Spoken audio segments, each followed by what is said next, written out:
Bonsoir, bonjour. Na mutunya soya kuzwa occasion ya kolanda video na ngana mkola lelo. Ngandi kola bila mwasi na kombo ya bijou d'or. Na eko tila bino mwa video moko ya mukie. Notre frère na kombo ya Jimmy Belao lelo alekaki interview epai ya alekaki na live epai ya notre sœur na kombo ya Sarah. Donc, ngai mama bijou na kolobaka na notre frère na kombo ya Jimmy Belao. Il fallait pas répondre. Il fallait kaka garder silence na yo. Elinga kesili sa yo kiyote. Monde oyo ya réseaux sociaux. Soki ozo banda ko répondre bato. Chaque fois bato bazo sala na bango ba buzz, bazo kotisa na bango mbongo. Yo zo leka. En tout cas, eza ko sili sa yo kiyo. Donc, soki yo répondaki te, olinga kozala kaka yo. Mais aussi au répondre et ndenge yo raisonna qu'il fallait au répondre pour na au garder personnalité na yo, mais quelque part et ça li kaka bien te parce que moi so bimaki na ye. Donc yeso kaza koloba yo za kolanda ye et ko simba te okoma lokola bino nyonso to mibali bokomi bo perdre ba contrôle na bino. Donc aloba so moni mutali buma zo kima mbango aza mutakala yo kokata bilamba te pona olanda ye. Il fallait pas osala ngo mais lokolo so sali vraiment été ya kaka bandeko na biso ya mibali. Donc esika nyonso to tolinga tokende il faut koyeba ozokende wapi ndenge moko pena bandeko ya basi il faut toteyama parce que nalandaki life wana ye moko notre frère alobike Karine Mukonzi alingaki ye penza mobali mususu ozokende kolinga ye oyebi idée na ete. En tout cas isali pasi makasi notre sœur na kombo Karine Mukonzi.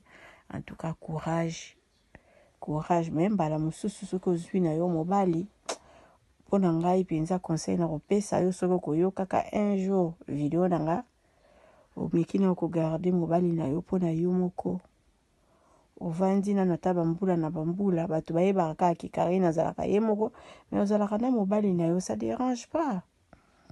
On est en avocat conseil omeka na kolanda notre frère ezalaka mwa extrait na ye moko ya moke mais asali vraiment live na tamulai epai ya notre sœur na kombo ya Sarah. En tout cas bolanda ye conseil eza nango gratuit. Garder Kiyo et puis notre sœur na kombo ya Karine Mukonzi soko zwi mobali na yo vraiment kobimisa na réseaux sociaux te parce que mondo ezaka matata ba vie privée il faut moko pe ko bomba kayango. Merci. Bonjour la famille, c'est bien moi votre frère Jimmy Belao. Et je pense qu'à ta baba so ba ko se le kambo lobaka. Il y a un bout de temps, non, c'est l'effort de s'effacer dans les réseaux sociaux, mais c'est comme si c'est payé ça batouté. Mais cette fois-ci, non, il y a peine. Il y a peine dans la vérité. La vérité, au il batté. Au bozala ignorant des jours et des semaines et des mois. Pour occasions, pour la première fois, des mois, Jimmy n'a contacté mon. Je viens de contacter Sarah Tola pour éclaircir moi vérité quoi. Les caca, les alliés. Et je pense qu'après ça, bino batomayele pour comprendre la dépression. Na kati ya matonge auberge na biso ezali wana pona ba séjour na bino botala ndenge mama bijou abongiseli bilo place ya kitoko ya kolia place na biso ya détente toza na malewa oyo tolambaka kitoko na kati mama Nadine azozela bino botala tokoti na appartement numéro 5 oyo mama bijou alobaka chambre ya pamba. Chambre ya pamba na biso toza na douche, debout ya propre, toza na lit ya 2 personnes, toza na climatiseur, tokoti na appartement numéro 3 o pe lisusu ezali kaka chambre ya pamba. Na kati ya appartement numéro 3 eza na TV, eza na frigo, eza climatisé, eza vraiment propre makasi botala toilette nango. appartement numéro 5 oyo tokotaki liboso bomoni sikoyo tokoti na kati ya salon oyo tobenga yango appartement numéro 6. Appartement numéro 6 oyo ekomaka 2 chambres na appartement numéro 5. Bota la cuisine na biso ndenge eza kitoko. Toza na ba chambre salon cuisine, toza na chambre salon cuisine, toza na 2 chambres salon cuisine, toza pe na ba chambre simple. Bota la place tobongisi pona koya kosala mwa repos ba pa ya koya kovanda. Bota la appartement na biso ndenge eza kitoko. Appartement numéro 1 oyo tokoti na kati ezali appartement moko, donc eza na rez-de-chaussée, eza na $40 par jour. Soko koya ko umela mama bijou alobi kobanga te, mama bijou sololaka na ye kitoko. Bota l'appartement na biso ndenge eza kitoko. Botali toza na salle à manger, botali bakiti na biso ndenge ezali propre, botali cuisine na biso ndenge eza kitoko, ndako na biso eza kitoko, sécurité eza assurée. Mama bijou alobi benga ngai okozala jamais d'ici. Botala ndenge mama bijou abongiseli bino ba appartement na biso. Mama bijou alobi mbangu de pe malembe tokokoma. Botala mosala na biso ndenge ezotambola kitoko.